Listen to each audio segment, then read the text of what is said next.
All right, everyone. In this video, we're going to talk about how to make a two-layered segmented bowl.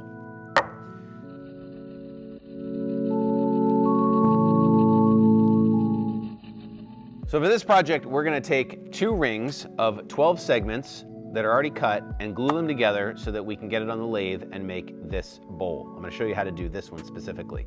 But segmented bowls can come in different sizes. You can make them as large or as small as you want, but in this case, we're going to make this one. Now, a segment is just this, the piece of wood that's been cut at an angle. So when you have enough of these, it creates a ring. And in this case, 12 pieces cut at 15 degrees will give you a circle. Now, planning a segmented bowl takes a little bit of time, but a lot of that's been done for you for this project because all of these segments are pre-cut and all we have to do is glue them together in the pattern that you want. So for this project, here's what you're going to do. So the first thing we're going to do is come over here to where I have the box of all the segments that are pre-cut and the bases. These are going to be the bottoms. Let's not worry about that right now. Let's look at the segments. As I said, each ring is going to have 12 segments in it, and with two-layer bowl, you're going to need 24 pieces. If you wanted a whole ring that was all one color, you could choose all the pieces that are all the same color. But if you wanted a piece that was alternating, let's say you wanted to do every other one from a lighter wood to a darker wood, you could choose those and glue them that way. So for each ring, for each layer, you're going to choose 12 segments. And once you have your pieces, you can bring those back to your desk. Once you have all your pieces selected, you're ready to start gluing. We're not going to glue this all together completely at one time because there are subtle changes when we cut. The wood can expand or move. The jig might move when I cut the pieces out. And also when we glue, it's going to add a little bit of thickness in between the segments. So I don't want to glue this all at once because I don't want to risk there being any gaps in between any of these pieces. Because remember, when this is spinning on the lathe, it's going to be spinning pretty quick. And the glue is the only thing holding it together. So we want to make sure the pieces are glued really tight to each other. And if there's any gaps, we can have a problem. So I'm going to glue these together in stages. The first thing we're going to do is glue these in pairs. Put a little glue on the piece, get it smoothed out really nice, like you're buttering, like you're putting some butter on bread there. A little bit of glue, smooth it out. Push the two pieces together. Very important that when you're pushing these two pieces together real tight, that this outer corner is even, or else you're not going to get a circle at the end. So you want to make sure that is even as you're gluing. Gluing them together in pairs, and there's no need to clamp this at the moment presently because we're just pressing the glue together, making sure that outer corner is even. Now that these are glued in pairs, I'm going to let those sit for a few minutes and then come back and glue them in sixes. So here I have pre-glued two sets I had them glued in pairs, and then I glued 3 pairs together to make 6. And these two halves, if you notice when I put them together this way, oops, it goes this way. When I put them together this way, there is a small gap right there, which we're going to go take care of right now. Okay, over here on the disc sander, we're going to get these flat. So if I put this on this metal, and I can see that there's a slight gap here, when I put these together where I want these even, you can see that little gap, and that's no good. Glue is not going to fill that gap. We have to get rid of that gap.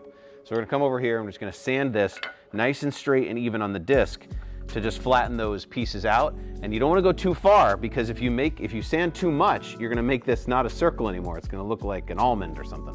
So we're going to, a little bit.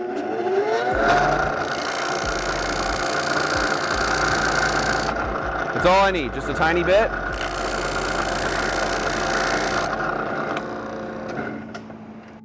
Oops, this way. Just like that. And now I can see there's no more gap where those two came together. And so now I'm ready to glue these two halves together.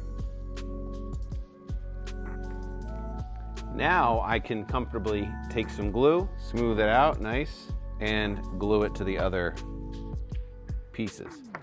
Now would actually be an okay time to wrap this with a rubber band. And now I can let that dry overnight.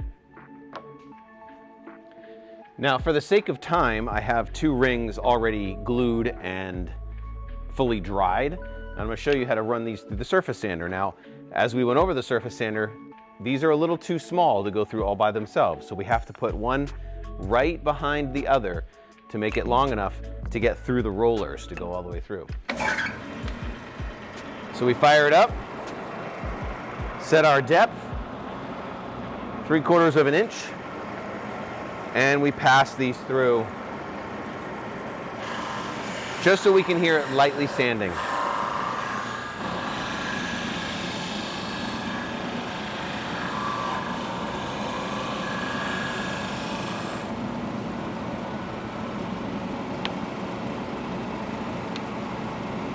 Just a little adjustment, tiny bit, and run them again. Now I have my 2 rings that are completely sanded flat. When I put these together, there are no gaps at all. It's completely flat, so the glue can completely bond. I have to get a bottom. Now, these are cut out of Baltic birch on the CNC machine. These are going to be pre-cut for you in the bin, so next to the segments, you grab one of the bottoms. This is gonna allow us to put it on the lathe with a 4-jaw chuck. More about that to come. But you'll need one of these. This is the bottom.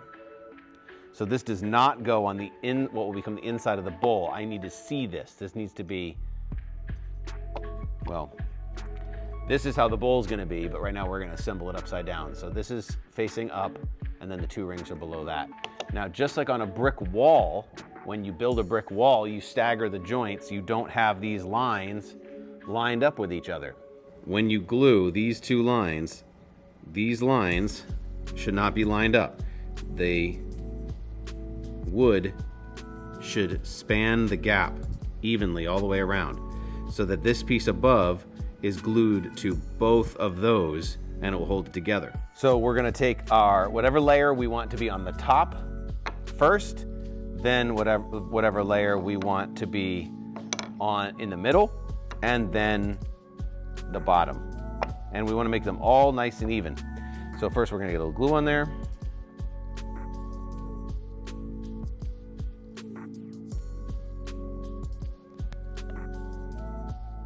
I'm making sure that this is completely even with glue. There is no dry spots at all, so that when the second piece clamps on top, it will have full contact. Every piece of wood will have full glued contact to the piece of wood above it. Now, like I said, when I glue these together, I press this down, because you don't want it to slide around on you, and make sure that our seam, the joint, is staggered completely evenly. So I'm gonna look north, south, east and west, making sure it looks nice and even.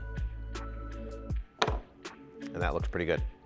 So you can see that this is the same all the way around, even, looks good. And now the next, gonna take the glue, nice, even, all the way around.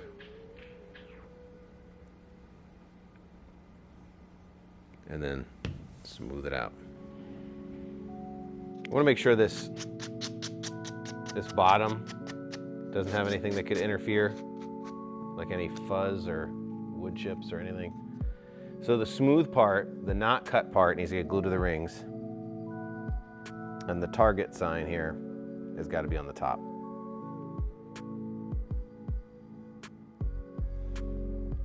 Again, you need to make this even. So I'm looking left and right, making sure that it looks even. Top to bottom, north and south, making sure it looks even. Looking straight down, I can see that it's even on the left and the right, the top and the bottom. This is not crooked, because you can imagine if it's not centered, if each layer is off by a little bit, when it goes on the lathe and it starts to spin, it's gonna be off by twice as much. So if it's low 1/8 of an inch, it's gonna be low 1/8 of an inch down here, and when it rotates to the top, it's gonna be 1/8 of an inch too big, and that makes it doubly crooked. So we really need to make sure that it's centered, so we don't end up making our walls too thin in the bowl. So now to clamp this together, because here's where we need to put some pressure. I like to take one of these orange clamps, these old metal bar clamps, and just clamp this to the table where it won't interfere with anyone. Just right over here on the side, and really clamp it down super tight. And while you're doing this, it's really important you look at it to not let it move. If it shifts, if it looks like it's sliding one way or the other, unclamp it and move it back. Write your name on it, absolutely for sure. On this inside track is nice, write your name in there, and let that dry overnight. And then next time, we'll be able to get on the lathe and turn the bowl. Okay, in order to turn the bowl, we need to put on the 4-jaw chuck.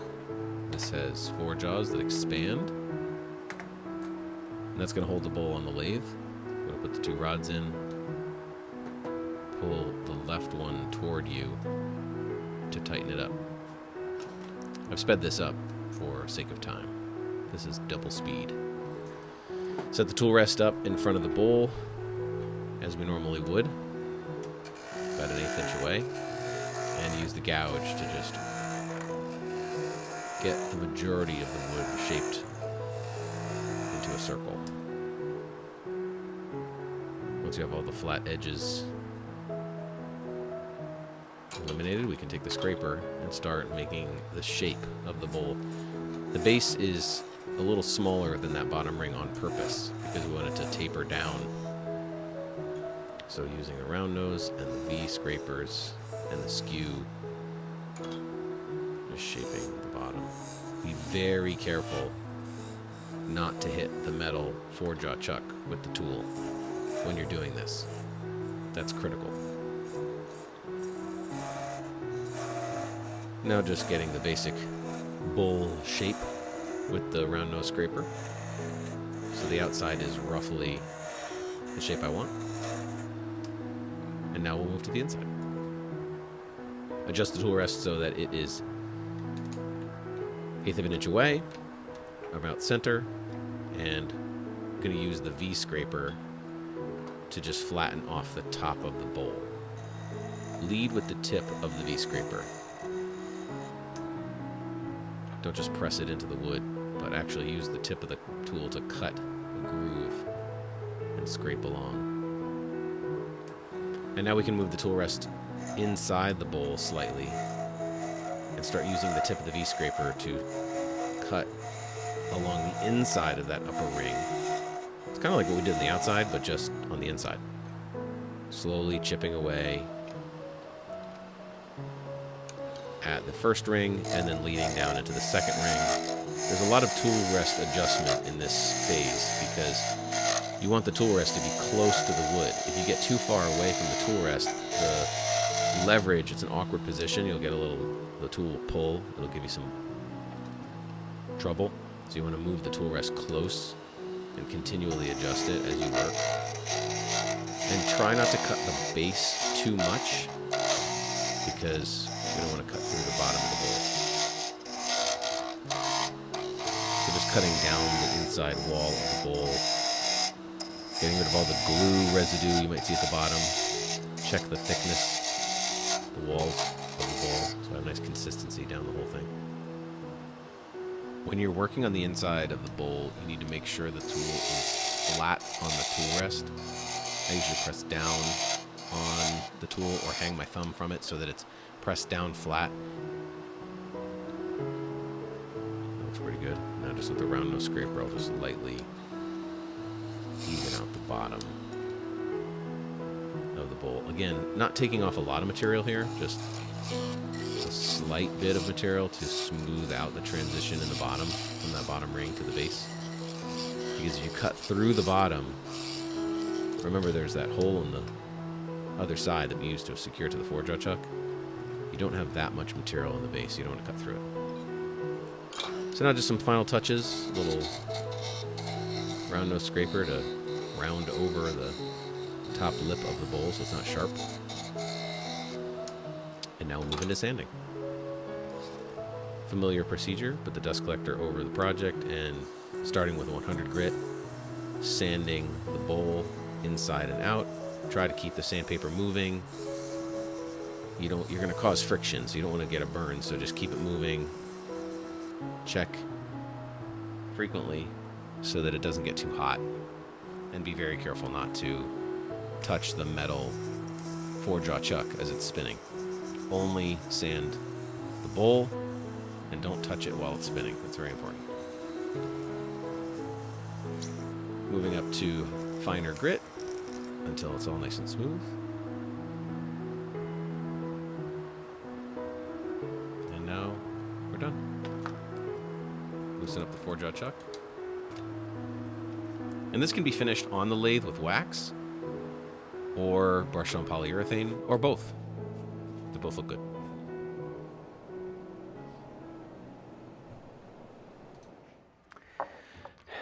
And there it is.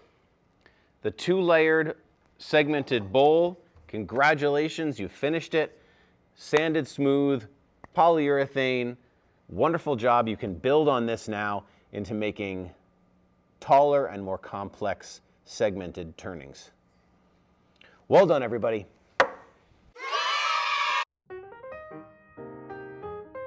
Oh, I never hit record. Until I see that, well, I just dropped it and broke it. All right, these are all glue. These are all ready to